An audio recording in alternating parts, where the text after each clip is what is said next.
program amanyi g'ekkanisa ekutuusibwako Bishop David ne Pastor Cindy Kiganda okuva mu Christianity Focus Center Mengo Kisenyi LC1 Kiganda Zone. Where else could you be?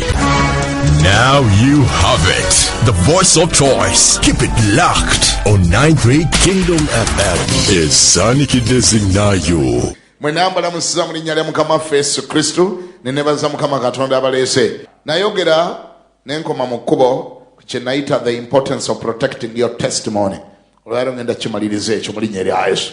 Obukulu bw'okukuuma obujulizi bwo. Simanyi oba okimanyiko nti oli bujulizi gwe wennyini ate era olina obujulizi. Ngambira neiba akulina nnyo alabika takitegeera mugambe nti wali okitegeddeko nti gwe wennyini oli bujulizi. Ye kye bayita obujulizi okimanyi? Kye bayita obujulizi okimanyi? Kye kiki? What is a testimony? Obujulizi kye kiki? Obujulizi teweetaaga kusooka kuba mulokole okutegeera kye bayita obujulizi. Neyona gye mwakulira mu bitaawuluzi, ku ggombolola, mu nkiiko z'erosi, mu kkooti waabangayo ekigambo bujulizi. Obujulizi bwe bunyweza ebyogeddwa. Kama yebazwe bye bunyweza ebikoze eki ebyogeddwa byonna bwe bimala okwogera ekintu ekibinyweza nti bibadde bituufu nga byonna babyogedde bituufu bakiyita bujulizi. nga olaba seminti wakati mu musenyu ti omusenyu nga guli awo nga hiipu y'omusenyu eri awo bagunyirira gutya oba guddugala oba mumyufu oba gwa white, omusenyu nga guli awo bagutenda okuzimba naye nga teguliimu seminti tegukola gutya.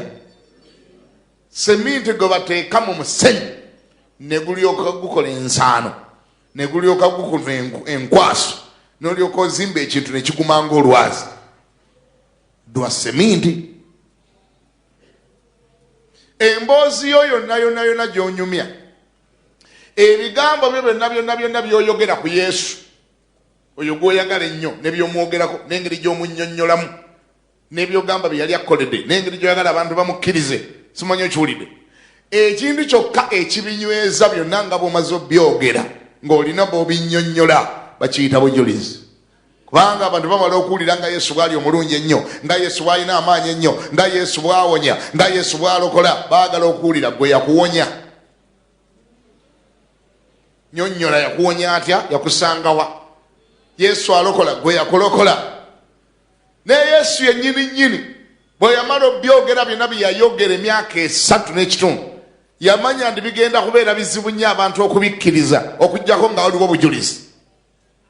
Era omulimu ogusinga obunene gwe yatulekera bwe yali avaawo Bayibuli egamba etya mu kitabo bakiyita tugenda kubikkulayo naye bakiyita Bikola by'Abatume essula esooka olunyi lwa 8 agamba atya yabaga ndi we mulimala okuweebwa amaanyi omwoyo omutukuvu bw'alimala okujja ku mmwe olwo nno nammwe munaaba bajulirwa bange mu Yerusaalemi, mu Samaliya, Ebuyudaaya n'okutuuka ku nkomerero y'ensi. Assignment esinga obunene Yesu gye yatulekera si ndala kumuweera bujulizi. Kumuweera ki? Kumuweera bujulizi. That is the biggest assignment. Ate nga n'ogikola yaruga ndi bw'oba munagikola bulungi mwetaaga n'okujjula omwoyo omutukuvu. You need to be spirit filled. Wetaaga okuba nga ojjudde omwoyo ng'olina n'amaanyi okusobola okujulira Yesu. Abamu ku mmwe lwaki tosobola yadde okufulumya ekigambo mu kamwako okugamba abantu nti Yesu alokola era awonya? Oli mukalu. Oli mukalu. Amaanyi gali agayogerwako mu Bikola by'Abatume essula esooka n'olunyi lwa 8 nti muliweebwa amaanyi era bwe mulimala okugafuna olwo mulibeera bajulirwa. Tegaliiwo. Togalina. Yesu lwaki buli kaseera obeera mufiya obeera mukutya ne bw'olaba omuntu atalina kye yakoze bw'oyagala omuga nti Yesu akwetaaga nti ayinza okunkuba.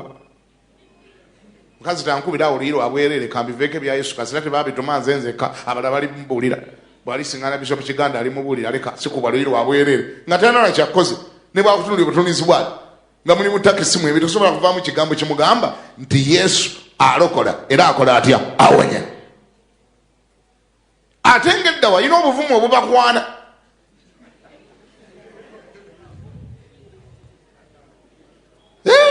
Edda tewayitanga ku gundi nga toyita ku lusubi nga teweesokodde ng'obwo obuvumu bwo bulina obuvaamu ekigambo weekuŋŋaanya waakiri onywa walagi ne weegattagatta n'ovaamu ekigambo n'okikubawo. Ebigambo byabula kati ng'olokose. Kambuuze kuba muyinza okuga ndi mu kwerogoza. Kambuuze omwaka guno bwe kyagutandika ani ku mmwe nga wali obulidde ku njiri? Ekyo gy'emikono tegibula, ekiddako kyokka kye kinaleeta obuzibu. Mu njiri yo gye wabuulira ani yalokoka? Ng'olinayo omuntu gw'ojjukira gwe wayatuza obulokozi kandabe mukono. Mulaba ekizibu kye tuliko? Tulina abantu bangi nnyo abatajjulanga Mwoyo Mutukuvu kubanga tosobola kumujjula n'osigala nga tobuulidde. Bw'omujjula abeera akusunaasuna buli kaseera. Tolina bw'okisirikira. Yeremiya yagamba nti bwe nsirika mpulira nga n'emagumba gange mulimu omuliro. Mu magumba eno mpulira waliyo omuliro. Tolina bw'olinnya takisi n'ogijja Kampala n'ogituusa e Masaka ng'otudde n'omuntu nga tomugambyeko nti Yesu akwetaaga. Gwe n'osigala ng'okkiriza nti era naawe oli omu ku abo abajjula Omwoyo Omutukuvu. Naye nga assignment gye baakutuma, nze naawe tulina assignment. Baatutuma wangi kujulira Mukama waffe Yesu Kristo. Nga tujulira tutya? Ekyo kye yatukolera tukigamba abalala nti Yesu alokola era akola atya? Awonya. Ne batubuuza nti yalokola ani? Tinze. Yawonya ani? Tinze. Yakyusa nze. Kibayita obujulizi. Kaakati obujulizi ate bumala ne busukka kaawo. Bumala ne busukka ku kulokoka. Ne bugenda mu bulamu obwa bulijjo. Ne bugenda mu ebyo byali bikulumbye. Ne bugenda mu ebyo byojjukira ne bikuleetera okwongera okwagala Katonda. Olinayo mu bulamu ekintu kyojjukira ne kikuleetera okwongera okwagala Katonda. Yekiri?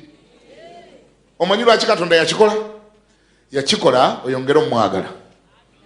Yakikola oyongere omutegeera. Yakikola oyongere omumanya. Yakikola omwogereko with confidence. Osobole omwogerako with confidence. Tibwoba onyumiza abalala olina ne byosongako engalo nti okumanya Katonda gy'ali ye yankolera n'ekyo. Yakikola omulabe buli lwanakulumbanga nakuleetera okubuusabuusa nagamba Katonda taliiyo, Katonda muveeko, byali bya bulimba, bakugenda bakufera. Waliwo omubulamu bwekyojjukira nga ne Setaani oli musiru nnyo. Okumanya oli musiru ombuzabuza otya nti Katonda taliiyo era talina kye yali ankoledde. Gwe wakola kiri? Okirinayo ekyo? Okirinayo ekyo? Okirinayo ekyo kwokubira Setaani n'omubuuza nti gwe wakola kiri? Ku lunaku olutalo lwe lwali lugenda okunsinga, ku lunaku endwadde lwe yali enzita, ku lunaku omwana wange lwe yali afa, ku lunaku kino na kino bwe kyabaawo. Obanga Katonda taliiyo ekyani yakinkolera? Okirinayo ekyo?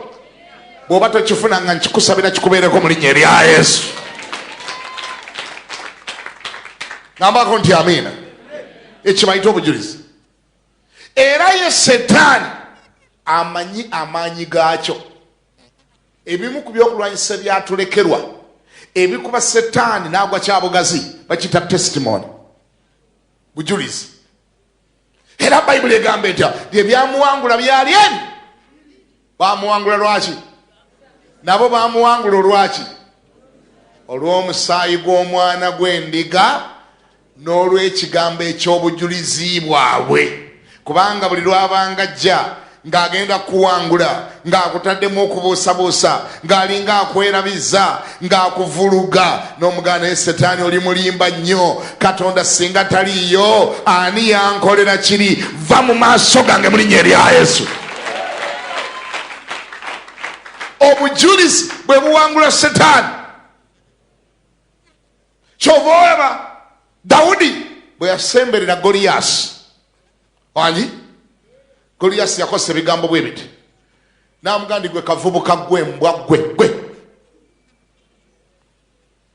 olonda amayinjo nondera amayinjo mpitambwa ndimbwa kavubuka gwe togenda kwetaaga kubwa sigenda kukuba bukubi ngenda kukwata nkuyuzenga chapati nkukasukira ennyonyi z'omu bbanga zikulye omulya Goliath singa Dawudi yali talina bujulizi awo yali awedde kubanga omulabe buli lwakulumba eyo enjogerayo akusuubiza kyagenda okukola ate n'akulaga be yali akikoze kuba ne Setaani naye alina obujulizi akusongera engalo kuba yali akikoze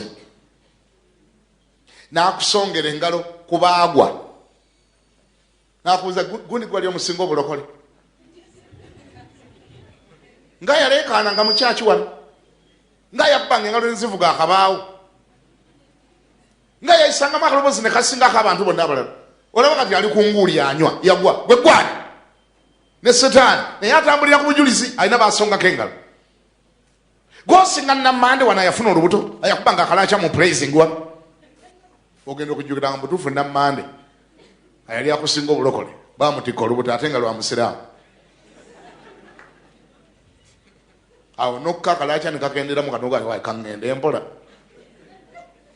ne Setaani atambulira kuki n'akulaga abaayavuwala n'agamba wano gundi yali yepankapanga yagana okusamira saamwavuwaza naddayo waabwe kaliisizo teyayavuwala ali luddawo ne Setaani naye entalo ze zalwana azirwanira ku bujulizi alina bakulaga nagaba gundi jukira gundi nga yafa wepankapanga mbu Yesu agenda kuwonya akuwonya ati gundi nga teyamuwonya obulwadde bwe bumu nga bwamutta ne Setaani naye atambulira ku bujulizi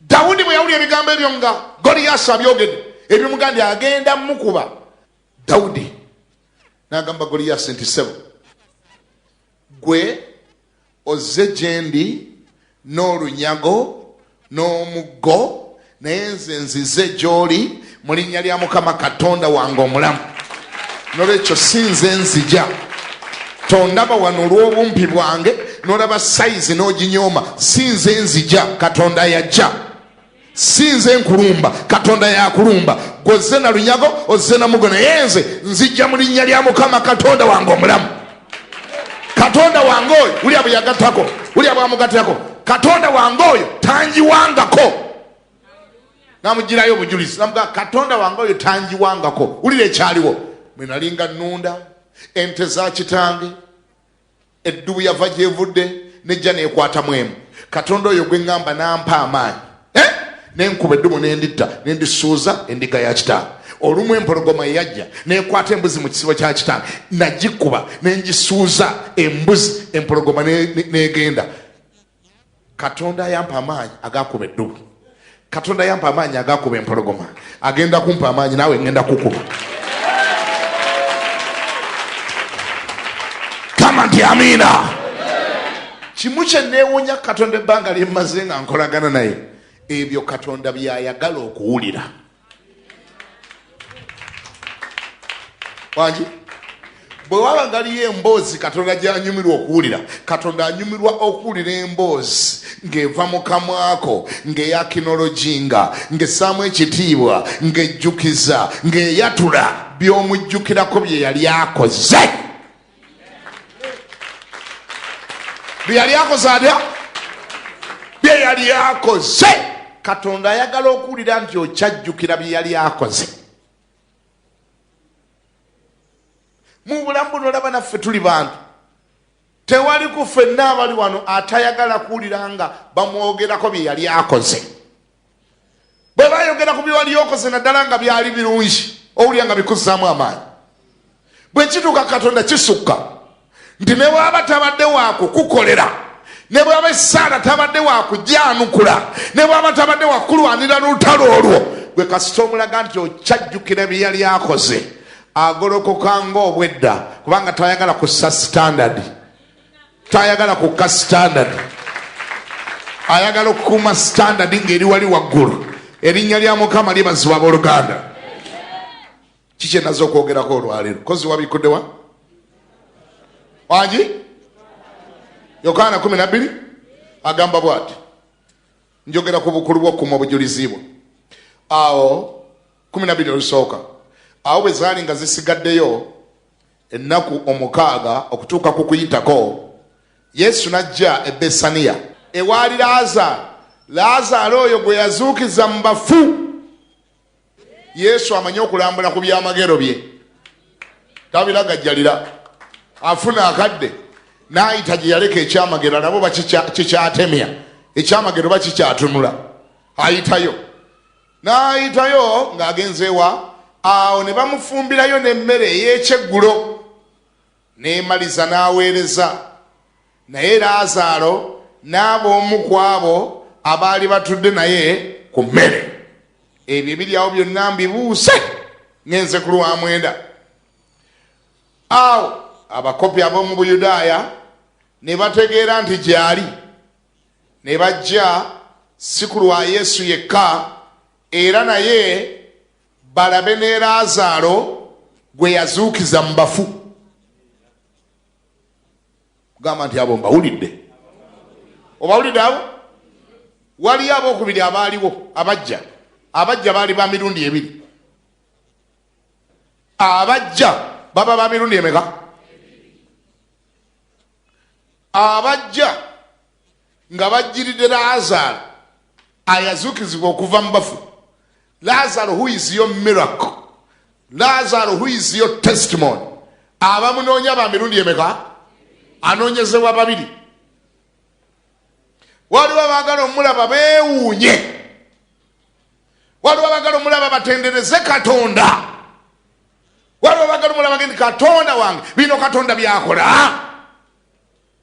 Kama ibazi waliwo egurupu ey'okubiri yino naye ejja mu Linnyiriro 10, naye bakabona abakulu ne basala amagezi bamutte, ne Laazaalo bamutte, kubanga ku lulwe bangi ku Bayudaaya abaagenda ne bakkiriza Yesu.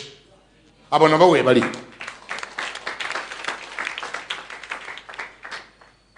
Obawulidde? Gurupu esooka yino batugambye awo abakopi ab'omu Buyudaaya ne bategeera nti gy'ali, ne bajja si ku lwa Yesu yekka, era naye balabe ne Laazaalo gwe yazuukiza. Eyo gurupu nayo nnene. Beekibaleeta si kirala, bajja nga bajjiiridde Yesu, naye nga tebajjiiridde Yesu yekka. Baagala n'okujja okulaba Laazaalo gwe yakola atya, gwe yazuukiza. Era bw'oba omulina banajjanga, bw'oba olinayo Laazaalo Yesu gwe yazuukiza banaakolanga batya, banajjanga. Kubanga beekibaleeta tebajjirira Yesu yekka, baagala n'okulaba Laazaalo Yesu gwe yakola atya, gwe yazuukiza. Bo bantu baakulaba, bo bwe batalaba tebakkiriza, bo bamala kulaba. Bino gwe byogane balina omukisa abakkiriza nga tebalabyeko, ebyo bibyo. Bo baagala kulaba, bw'ogamba nti walokoka kiki ekyakyuka? Bw'ogamba nti Yesu akola bikulu osulawa? Gamba kuno ne babuuza ggwe ddamu. Bw'ogamba nti Yesu alokola ki ekiraga? Baagala kulaba. Bw'oyimba nti Yesu atukoledde ebikulu bagamba bisongeko, bisongeko engalo tubirabe. Bano bo tebaagala nnyimba zokka, baagala kulaba. Batambula ne bava eri ewaabwe gye wabaleka. Eyo kannabulemu ng'ekibaleese mu Kampala baagala kulaba. Baatugamba Nagadya yalokoka naye asulawa. Afaanana atya? Yakyuka mukko teyakyuka? Akolawa? Avuga ki? Wanje? Avuga ki? Ayambala atya? Bano bo tebabamatiza na mboozi yokka. Bano baagala kulaba. Ngambira naye bakunente otuuse okubalaga ku luno. Buli kyamagero kyonna ky'ofunanga mu bulamu buno kyetaaga okukuuma. Kubanga waliyo ebikinoonya okusirisa bakusirisize ddala kubanga basibyeko akanyaga. Kyovulaba nga ntera okuwa abantu amagezi nti the way you get it should be the way you keep it. Wakifuna otya? Kyofuna, kyolina, ekyo kyowaana, kyoweera obujulizi, ekikweyagaza, ekyo kyewenyumiriza nakyo, wakifuna otya? Bw'olyerabira engeri gye wakifuna tolimanya we kiriita bwe kiriba nga kigenda. Wafuna omulimu olw'okusaba wange bagukuuma na kusaba. Wafuna obufumbo olw'okusaba tovanga ku maviivi kubanga olunaku lw'oliva ku maviivi toliddayo kubulabako lwa nsonga buli Laazaalo alina ekimunoonya. Wafuna omwana okuyita mu ssaala sigala ng'omusabira essaala, mubikeko essaala, musabire essaala, sigala ng'omuteeka mu maaso ga Katonda kubanga ebinyiivu ebyanyiiga kubanga wamufuna nabyo bingi. Emizimu, sitaani, dayimoni ayali agamba twamumala twamuswaza talina byagenda kulaga mu bantu ate kati anaayogera ki? Yaggwa. Bw'omala kiwangula leka kulowooza ndi buli muntu musanyufu. Bw'omala kiwangula si buli muntu nti musanyufu era si buli dayimoni nti nsanyufu. Waliyo dayimoni ezinyiiga nga wazifuula nnimba zalimba nti tolizaala nomala n'ozaala. Dayimoni yalimba tolifumbirwa nomala n'okola otya? N'ofumbirwa. Setaani yalimba abantu toligaggawala nomala n'ogaggawala. Setaani yalimba toliyevuga nomala ne weevuga. Kati ogambe gye mizimu misanyufu nnyo kubanga wagifuula emirimba kati ebyo gyatandika kulimba bulimbi kojjo nti bwe tubanga tetubeere balimba tukwate ako ka Laazaalo ke yafuna, tukwate ekyamagero kye yafuna, tukinyakula omulundi gumu tumuzzeeyo ku zero, byayogera bimuggweko. Siringa akutiisa ne waliyo ebinoonya obufumbo obwo bw'olina. Waliyo dayimoni ezinoonya obwo obufumbo bw'olina. Nolwekyo leka kulya na kunywa na kwebaka na kulaba bi Nigeria simanyi owulidde nga olowooza ndi watuuka gy'olaga kyaggwa tolina kye wali omaze. Luno lukyali lutalo wangi leka kulira kusinga. Don't relax, there is a war to fight. Waliwo olutalo, waliwo ebinoonya Laazaalo okuva obuvi mu ntaana tekimala. Togamba bugambi yavaayo gwe nolyokolekaana forever.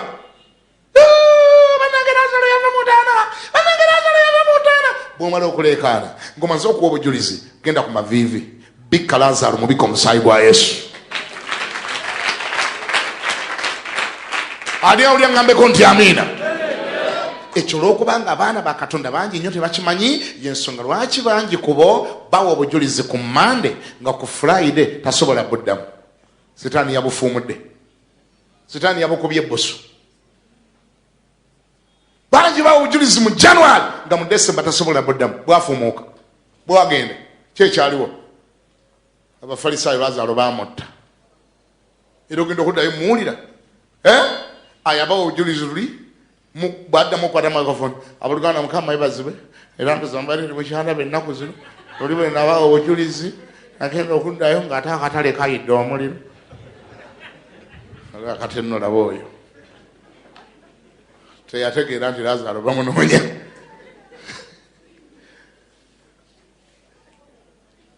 Waliyo ebyagala okukaabya amaziga, waliyo ebyagala okuddamu okunakuwaza, waliyo ebyagala okuzza gye wava, waliyo ebyagala okuzza ku zero. Sigala ng'okanudde amaaso buli ddakiika buli kaseera. Labirira Laazaalo, kuuma Laazaalo, musabire mubikkeko omusaayi gwa Yesu. Ani awulya ngambeko nti amiina. Lutalo, and it's a continuous war. Continuous war. Bulinaku olukya bikka omusaayi gwa Yesu ku baana bo.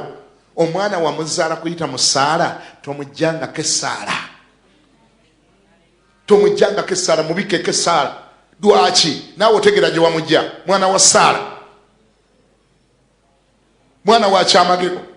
Waliyo dayimoni enyiivu eziri assigned. Waliyo emizimu gye baassigninga bagigamba mugoberere akaana ako bwe mutakakubisa yaawo wakiri mukatomeze bodaboda kubanga omukazi ayo atuyitiriddeko buli walagana obujulizi nebaza mukama yampa omwana nebaza mukama yampa omwana munonye engeri gyemukajjawo tulebe byanaayogera. Setaani yamanyi nti bwajjawo Laazaalo ajja kukuzibwa omumwa. Njogedde bino singa advocate we, siri campaign agent we, siri wano muwolereza, njagadde kulabula gwe. Laazaalo alina ebikola bitya? Sikyabawulira. Laazaalo alina ebikola bitya? Waliwo ebinoonya Laazaalo byagala omutta. Naawe bikanulireko amaaso. Bwe webakayo ennaku 2 olwokusatu saba. Bwe webakayo ennaku 3 oluddako saba. Bikako omusaayi gwasi ku bufumbo obwo. Waliwo nekinakuwaza, waliwo nekireetanga ennaku okoma n'otugamba nti omusajja ate era yanziruseeko. Yalazeewa ekikazi kyamututte. Kibeera eyo gaba kyamututte bino ebikazi by'e Kampala bisoga mami. Yandeka mu nnyumba. Gwe yatuwa obujulizi luli nti ofumbiddwa. Nti ate era baakubbyeko omusajja. Wali ekireeta ennaku ng'ekyo naye nga tokimanyi nti Setaani kyakwagaliza. Kubanga akimanyi yengeri yokka gy'asobola okusirisa n'osirika lumu. Ne mu kika ky'omwo ate n'oba ng'osirisa. Nga toliddayo kwogera. Kati ogenda kunyumya ki ngozeeyi wammwe mulumbe. Babuuza omwami ole saali ata.